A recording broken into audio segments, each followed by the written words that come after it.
Representatives from about 40 companies are expected to accompany President Donald Trump on the first presidential trade mission to China on November 810 and sign deals for billions of dollars in U.S. investments. One of the biggest deals the Trump administration is currently negotiating is a multi-billion-dollar energy investment from Chinese oil and gas giant China Petroleum Chemical Corp. Sinopec that would bring thousands of new jobs to hurricane-ravaged areas in Texas and the U.S. Virgin Islands. Many of the deals, including the China Petroleum investment, are expected to be in the form of non-binding memorandums of understanding, not contracts.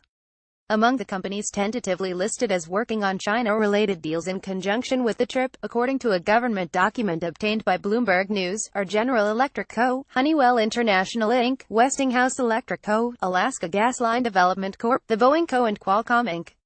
The companies represent a variety of sectors from life sciences to heavy machinery. Other companies that may have deals in progress, according to the document, include Cheniere Energy Inc., Terex Corp., Thermo Fisher Scientific Inc., Applied Materials Inc., Caterpillar Inc., and Blackstone Group. Not all of the companies are expected to travel with Trump as part of the trade mission. A Caterpillar spokeswoman, Rachel Potts, said the company had not applied to participate. Details of the project in the hurricane zones in Texas and the Virgin Islands are yet to be finalized, but the Chinese company, known as Sinopec, is expected to partner with Arclight Capital, a Boston-based infrastructure investment firm, and Freepoint Commodities LLC, a Connecticut commodity trading firm. The deal is expected to be worth more than $7 billion in investments in the U.S. The project would include construction of a 700-mile pipeline from the Permian oil field in western Texas to the Gulf Coast, as well as a storage facility there. Separately, Sinopec would expand the existing oil storage facility known as Lime Tree in St. Croix, according to a person familiar with the proposal. The deal will still need final approval from officials in both the U.S. and China.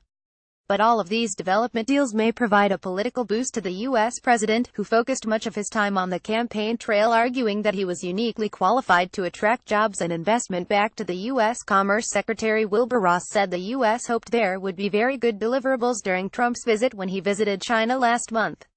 "We are looking forward to a very good session including a lot of American CEOs and we hope there will be some very good deliverables," Ross told reporters.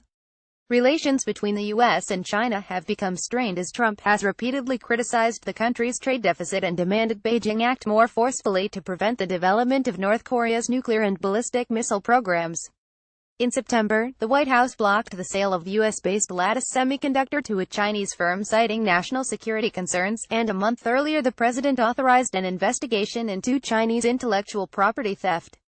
The administration is also weighing whether to impose penalties on Chinese aluminum foil imports amid accusations the product is being sold at below-market rates, though the Commerce Department said earlier this month they would delay its determination on the anti-dumping probe until after the president's visit.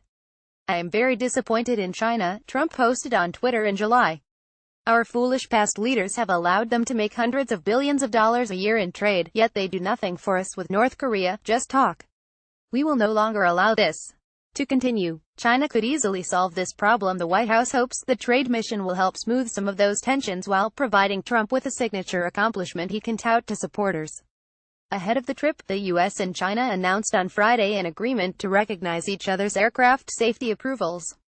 The deal may boost China's aviation industry and make it easier for companies like Boeing to sell products there.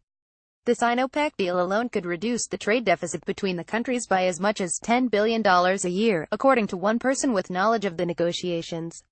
And the project's focus on areas impacted by recent hurricanes could also provide a political benefit to the president, who has faced criticism over his handling of storm damage, particularly in Puerto Rico. Just 44% of Americans approve of the president's handling of the federal response to recent hurricanes, while 47% disapprove, according to a CNN poll released Monday. U.S. firms selected as part of the delegation accompanying Trump to China also expect a boost in their business as well. More than 100 different companies applied to be part of the trade mission, with the administration expected to choose around 40 to send representatives to join Trump in Beijing. U.S. officials are expected to announce which companies have been selected shortly. Trump is expected to promote those companies throughout his trip, including during meetings with Chinese President Xi Jinping.